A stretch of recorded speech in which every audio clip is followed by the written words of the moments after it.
Prosecutors have just caused a new delay in the trial of YNW Melly after this major piece of evidence was removed. They are not happy with a judge's decision to remove a key piece of evidence from the murder trial. They've decided to push back against a judge's ruling until that key piece of evidence has been reinstated. In this video, you're going to find out what key piece of evidence prosecutors are causing a new delay and YNW Melly trial over. They strongly believe that this piece of evidence places YNW Melly at the scene of the crime, and it is very damning.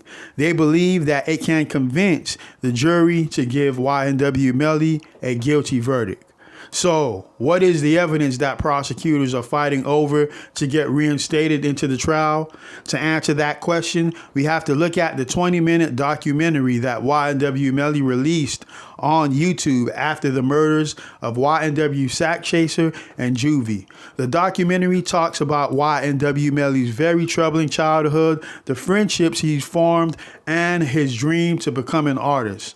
The documentary also features a very important piece of evidence that prosecutors are delaying the trial over to get put back in the trial.